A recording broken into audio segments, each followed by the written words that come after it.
Sir yes. மாப்பிள்ளை எங்க இருக்காரு? ஓ, போட்டோகிராஃபரா? வாங்க வாங்க. ஹலோ. மாப்பிளைக்கு வயசு கொஞ்சம் அதிகமா. மாப்பிள மட்டும் தான் ஜம்முன்னு ரெடி ஆகணுமா? பட்டு வேட்டி சட்டையில நாங்களும் மாப்பிள மாதிரி ரெடி ஆகுறோம். Super sir. சரி சரி, மாப்பிளைய பார்க்கலாம் வாங்க.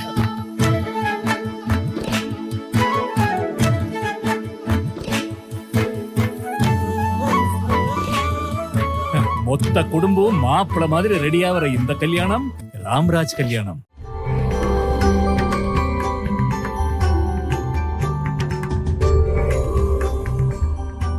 பங்கார அடிகார்ட்ட ஏற்பட்ட அனுபவங்கள் இது மாதிரி நீங்கள் யார் யார்ட்டெல்லாம், அதாவது மாணவ சாமிகள், தங்கவேல் சாமிகள் எல்லாத்திட்டையும் நீங்கள் பெற்ற அனுபவங்களை தெரிவித்தால் நல்லது. அது ஒரு அம்பாளுடைய அவதாரம் தான். அம்பாளுடைய அவதாரம் தான். அந்த அனுபவங்கள் நிறைய நாம் அவர்களுடைய சக்தி ஒளிங்கிற பத்திரிகையில் நாம் நிறைய எழுதி கொண்டே வந்திருக்கிறோம். ஒரு முறை ரிஷிகேஷ பக்கம் ஹரித்வாரில் ஒரு பெரிய யாகம் பண்ணணும் அப்படின்னு சொல்லி, அப்போ ஒரு கோயம்புத்தூரில் கேம்ப்பு, அங்கே வந்துடு அப்படின்னு சொல்லிட்டாங்க. சுப்ராய முதலியார்னு சொல்லி ஒருத்தர், அவர் இறந்துட்டார். இளங்கோன்னு ஒருத்தர், அவர் இறந்துட்டார். போனோம், சக்கரங்கள்லாம் போட்டது. அப்போ அவர் சொன்ன வார்த்தை, நீ சக்கரம் போட்டான்னா நான் போட்டா என்ன? அவர் சொன்ன வார்த்தை, அடிகளார் சொன்ன வார்த்தை, நீ போட்டா என்ன நான் போட்டா என்ன, நீ போட்டதே போதும், அதே செஞ்சிரு அப்படின்ட்டார். பல புரட்சிகளை நிகழ்த்தினவர். ஈரோடில் மேடையிலேயே எஸ்பியை கூப்பிட்றாரு, கையை காமி அப்படிங்கிறார். கையை மூடிட்டு எஸ்பி இப்போ திறங்கிறார். ஒரு புழு இருக்குது, தூக்கி போட்டுறார். மறுபடி கையை மூடு, திறந்துன்னா ஒரு வண்டு பறந்து போயிடுது. அப்போ சொல்கிறாரு, சட்டத்தின் படியில் அப்பாவிகள் மாட்டிக்கொள்கிறார்கள், சிலர் நூதனமாக தப்பித்துக் கொள்கிறார்கள் அப்படின்னு ஒரு வார்த்தையை போட்டார் எஸ்பிக்கு. புழுவு போல் சில பேர் மாட்டிக்கிறான், வண்டு போல் பறந்து போகிறவன் போகிறான் அப்படின்னு சொல்கிறார். அதனால் அவர் ஒரு 50 ஆண்டு காலத்தில் எவ்வளவு வலிகளை தாங்கி கொண்டு அதை மாண்புமிகு நம்முடைய மேனாள் முதலமைச்சர் எம்ஜி ராமச்சந்திரன் சொல்கிறாரு. அவர் ஆச்சரியப்பட்டு சொல்கிறார், இந்த பெண்கள் 2 பேர் 3 பேர் சேர்ந்துருந்தால் இந்த புடவை இந்த புடவை இந்த புடவை இப்படி பேசுவாங்க. இவர்கள் அனைவரையும் ஒரே சிவப்பு நிறத்தில் கொண்டு வந்தது ஒரு பெரிய புரட்சி தான், அவங்கள ஒருங்கிணைப்பு செய்தது அப்படிங்கிறது ஒரு பெரிய புரட்சி தான் அப்படின்னு சொன்னார். அதனால் பல விஷயங்கள் அப்படித்தான் நடந்திருக்கு. அது எதிர்காலம் உரைத்தல் அப்படிங்கிறத பலருடைய அனுபவங்கள் அப்படித்தான் இருந்திருக்கு, பலருக்கு காட்சி கொடுத்துருக்கு. அந்த இயக்கத்தினுடைய உயிர் நாடியாக இருக்கக்கூடியது பெண்களை கருவறையில் அனுபவித்து தமிழ் மந்திரங்கள் படிக்க வச்சு இது 50 ஆண்டுகளில் அந்த சாதனைகள்லாம் செய்யப்பட்ட ஒரு விஷயந்தான். அதில் எங்களுக்கு என்ன ஒரு இதுன்னா, பழனிக்கு அவர் வராரு, மேலே முருகன் தரிசனம் பண்ணணும். யார் கூட்டிகிட்டு போகிறது அப்படின்னா, அவர் உட்காந்துருக்கு பக்கத்தில், நம்ம உட்காந்து நாங்கள் 2 அந்த விஐபி சீட்டில் உட்காந்து உள்ளே போயிடுறோம். மற்றவர்கள்லாம் பின்னாடி தான் வர்றாங்க. அப்போ நேராக மேலே போனதுக்கப்புறம் முருகன் சிலைக்கிட்ட அப்படி கும்பிட்றார். அப்போ ஒரு ஒலிக்கற்றையானது அவர் கைகள்லேருந்து புறப்பட்டு போகுது கருவறை முழுவதும். அடுத்தடுத்து வரக்கூடிய காலங்களில் பழனியினுடைய வருமானங்கள் மற்றதெல்லாம் அதிகமாக வந்துருச்சு. அவர் ரொம்ப நகைச்சுவையாக கொஞ்சம் பேசக்கூடியவர் தான். காலையில் 7 மணிக்கு டிஃபன், ஒருத்தர் வீட்டிலேருந்து எல்லாமே செஞ்சு கொண்டு வந்துடுறோன்னு சொல்கிறாங்க. நாங்கள் இவங்கெல்லாம் சேர்ந்து இரவு முழுவதும் எல்லாம் ஏற்பாடு பண்ணி எல்லா டிஃபனும் தொண்டர்களுக்கு எடுத்துக்கொண்டு வைக்கிறோம். 7 மணிக்கு சாப்பிட வேண்டியவர் 6 மணிக்கு என்ன பண்ணிட்டார், அந்த சுப்ராயமில் வேள்வி குழுவில் கூப்பிட்டாரு. என்ன கொண்டு வந்திருக்க டிஃபன்னு? தொண்டர்களுக்காக, நீ வா அம்மா கூப்பிடுதுன்ட்டார். உள்ளே போயினவுடனே ஒரு டேபிளில் பிரித்து இலையை போட்டு, அம்மா தான் இலையை போடுறாங்க, உட்காந்துட்டார். இட்லி எல்லாம் வச்சாங்க. ஏன் சட்னி வரதுக்கு லேட்டாகுது, ஏன் உங்கள் ஊரில் சட்னிலாம் அரைக்க மாட்டிங்களா அப்படின்னு தமாஷா கேட்டு 6:30 மணிக்கெல்லாம் கிளம்பி போயிடுறார். அப்போ ஒரு சித்தர்கள் அந்த டயத்தை ஃபாலோ பண்ணுறது ரொம்ப முக்கியம். அது மாதிரிலாம் காலையில் 6 மணிக்கு நிகழ்ச்சி அப்படின்னா 6:30க்கெல்லாம் அவங்கெல்லாம் கிளம்பி போகிறத பார்க்குறோம். அப்படி நிறைய விஷயங்கள் அவரோடும் என்னோடு இணைந்து அது தனி வால்யூமாகவே இருக்குது. நிறைய இருக்குது, நிறைய அது தனி வால்யூமாகவே இருக்குது. நல்ல வேளை நான் கட்டுரையாக எழுதின அனைத்தும் தூத்துக்குடியில் ஒரு அம்மையார் தொகுத்து வச்சுருந்து எல்லாத்தையும் எனக்கு அனுப்பிச்சிருக்கு, நூலாக போடலாம்னு சொல்லி. அவ்வளவு வால்யூமு என்னென்ன நிகழ்வு நடந்தது, எப்படி எப்படி எங்களுக்குள்ள உறவு இருந்தது அப்படின்னு சொல்லி. அந்த சக்தி ஒளியில் பெரும்பாலான கட்டுரைகள் நம்முடையதாக தான் இருக்கும். பெரும்பாலான கட்டுரைகள் நம்முடைய கட்டுரையாகத்தான் இருக்கும். மனிதர்களை பண்படுத்துவதில் நம்முடைய பங்கு அதில் அதிகமாக இருந்திருக்கிறது அப்படின்னு தான் சொல்கிறோம். அதில் என்னன்னு கேட்டால், அடிகளாருடைய அந்த அம்மாங்கிறதுடைய நோக்கம் என்னன்னு கேட்டால், மனிதன் முழுமையும் ஞானத்தை அடைய வேண்டும். அதில் இத்தனை வருஷம் இருந்ததில் அவரிலிருந்து நாம் வேறுபட்டு வரல, அங்கிருந்து நாம் ஒரு ஞானத்தை பெற்றுக்கொண்டோம். அதில் அவருடைய பங்கு இருக்குங்கிறது தான் முக்கியம். என்ன, எப்படி எப்படி சித்தர்கள்டேருந்து பெற்றுக்கொண்டோமோ அப்படி அருளாளர்கள் அப்படி இந்த ஞானிகளால் மீண்டும் உருவாக்கப்பட்டு, என்னுடைய காலம் முடிய போகிறதே, இதை நீ கொஞ்சம் பார்த்துக்கோங்கிற மாதிரி தான் அவர் நம்மக்கிட்ட சில விஷயங்களை விட்டுருக்கிறார். அதை நம்ம நிறைவேற்றுவோம். இங்கே இருக்கிறதுக்கு பார்த்திங்கன்னா அதே மாதிரி தான் பெண்களுக்கு உரிமை கொடுக்குறோம், எல்லாம் கொடுக்குறோம். இது காலங்காலமாக மறுக்கப்பட்ட உண்மைகள் எல்லாம் இதை நாம் பெண்களுக்காக கொடுத்து வருகிறோம். அடுத்து மானூர் சுவாமிகள்ங்கிறது பழனியிலேருந்து கோதைமங்கலம்னு ஒரு ஊர் இருக்குது, போகிற வழியில் அந்த இடம் இருக்குது.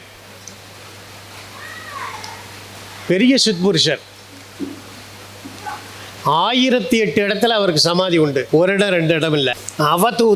அவதூதர்னா நிர்வாண சாது, ஒரு கருப்பு போர்வையை தான் போத்தியிருப்பார். கருப்பு போர்வை தான்.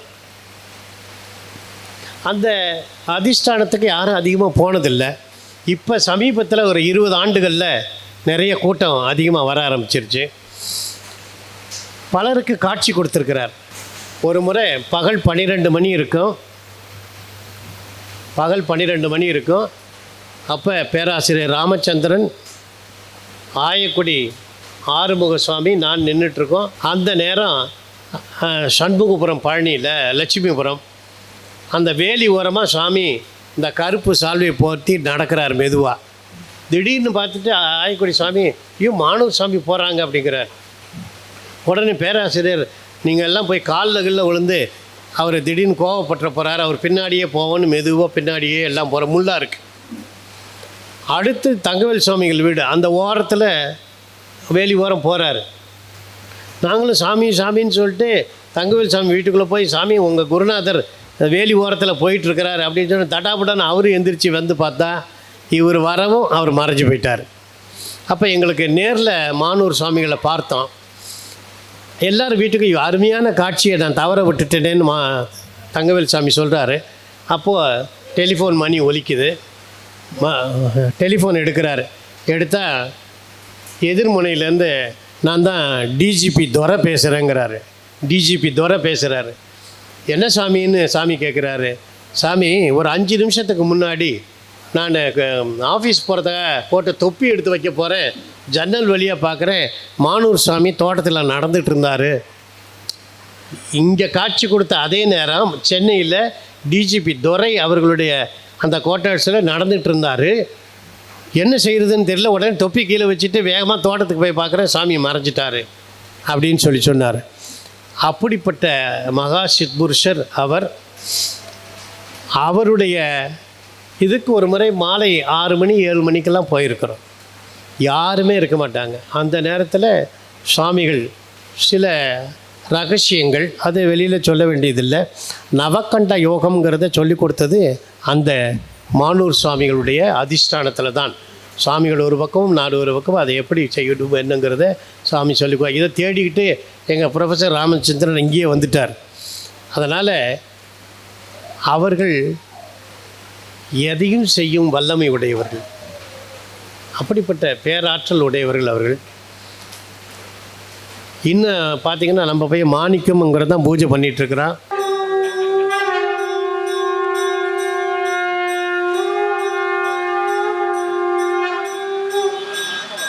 நல்ல தினம் 12, 10 மணி 11 மணிக்கு பெரும் பூஜைகள், சிறப்பான வழிபாட்டு முறைகள்லாம் இன்னும் நடந்துகிட்ருக்கு.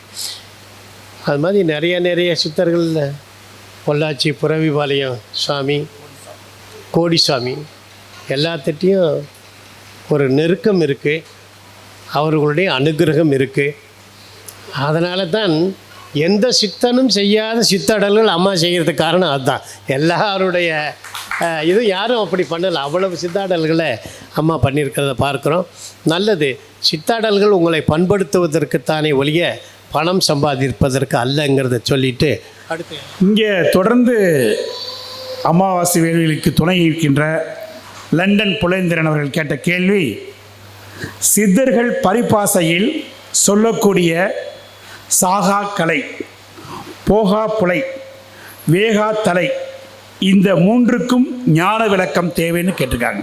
சித்தர்கள் பரிபாஷை அப்படின்னு அப்சியூஸ் லாங்குவேஜ் அப்படின்னு பேர். ஒரு பாட்டில் சொல்லிட்டு போயிடுவாங்க, ஜானகியை வச்சு அரைச்சி இதை 10 போடுன்னு. எந்த ஜானகியை வச்சு அரைச்சி 10 போடுறது? புரியுதா? ஜானகியை வச்சு எந்த ஜானகியை அரைய போடியாது. ஒரு 20 பாட்டு தள்ளி பொன்னாங்கண்ணியாம் அந்த ஜானகியை கண்டுகொள்ளே அப்படின்னு, பொன்னாங்கண்ணியாம் அந்த ஜானகியை கண்டுகொள்ளே அப்படின்னு சொல்லி, பொன்னாங்கண்ணிக்கு பேர் ஜானகின்னு. கண்ணனை வைத்து நசுக்கி, யார்? மிளகுக்கு பேர் மிளகு, கண்ணன்னு பேர். இப்படியெல்லாம் பேர் வச்சு பரிபாஷையில் சொல்லிட்டு போக புரியாது. மூட்டசாமி நம்மகிட்ட பேசிட்டு இருக்கவர் நல்லா பேசினார். அதுக்கப்புறம் பரிபாஷைகள் வந்துட்டா ஒன்றுமே அவர்களை கண்டுபிடிக்க.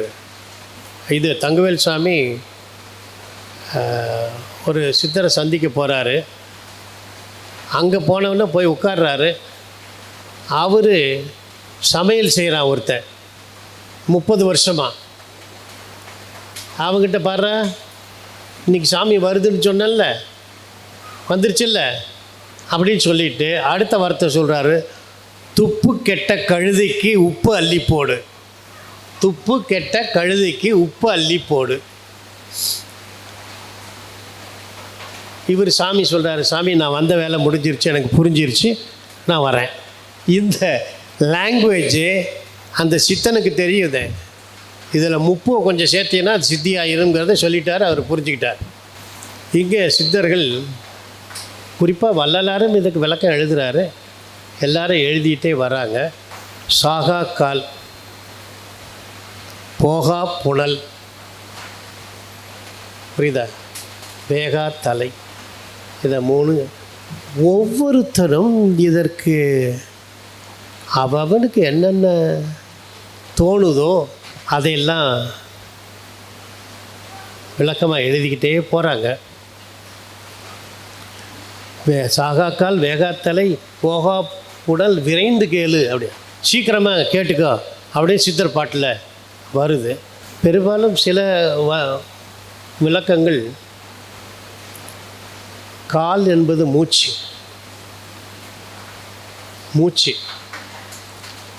அந்த மூச்சு இருக்கே அது எப்பொழுதுமே இளமையோடு வைத்திருக்கலாம், சாகாமல் வைத்திருக்கலாம். எப்பொழுதுமே வள்ளிமலையில் கிருபானந்த வாரியார் சுவாமிகள் போய் அந்த புனருத்தாரணம் பண்ணும்போது சில படிகளை பார்த்தா உள்ளே அப்படியே உட்காந்துருக்காங்க சில சித்தர்கள், புரியுதா? இப்போ சில சித்தர் விளக்கம், இந்த மூச்சியை நிலைத்து வைத்திருந்தால் சாகாமல் சாகாக்கால், அதை பயிற்சி வச்சுக்கோ, மூச்சு பயிற்சி.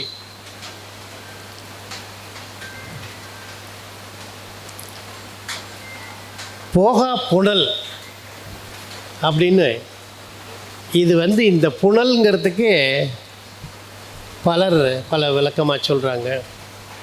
இந்திரியம் அதெல்லாம் ஒன்றும் இல்லை, லைஃப் ஃபோர்ஸ்.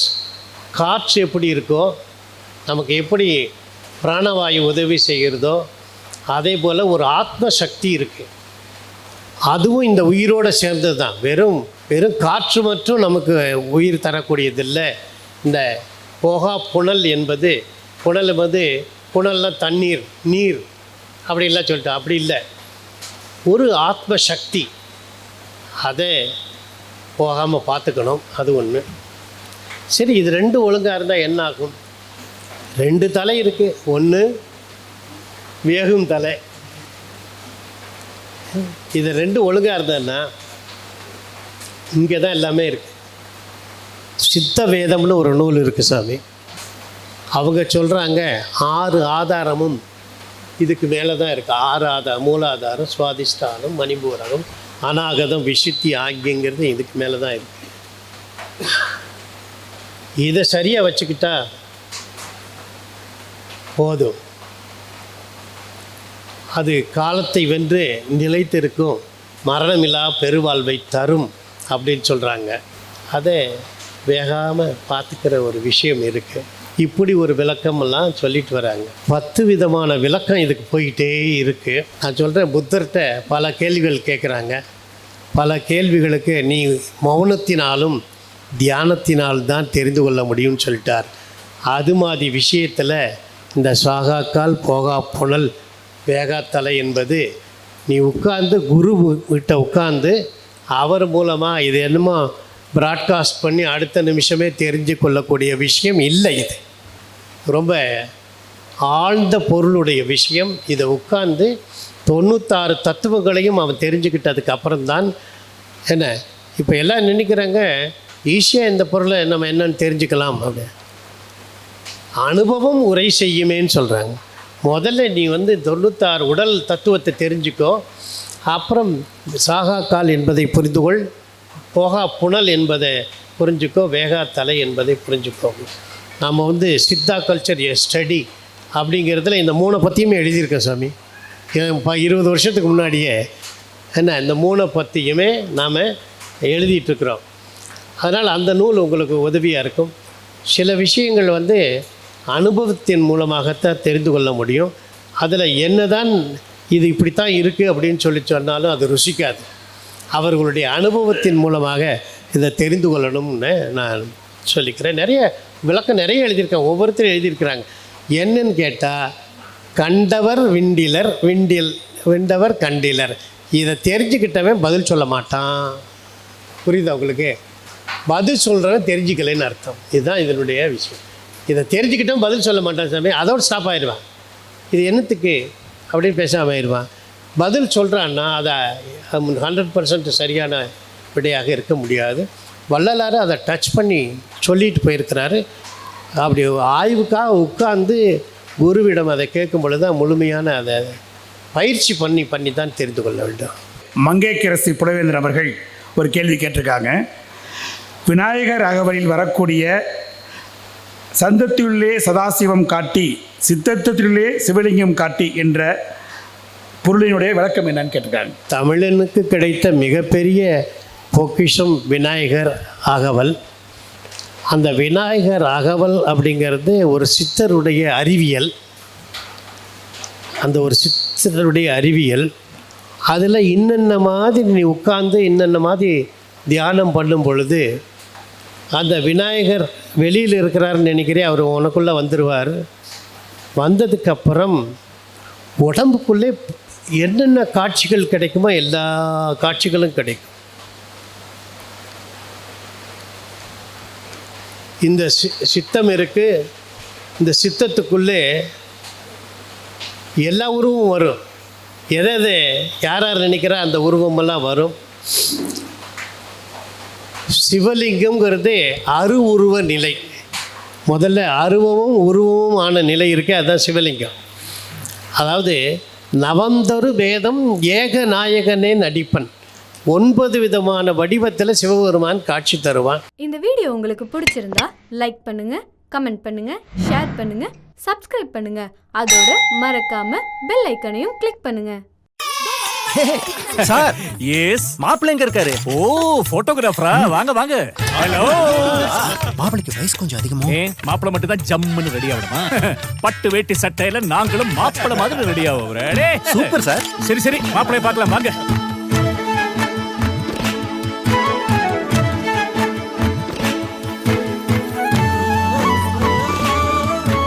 மொத்த குடும்பம் மாப்பிள்ளை மாதிரி ரெடி ஆகிற இந்த கல்யாணம் ராம்ராஜ் கல்யாணம்.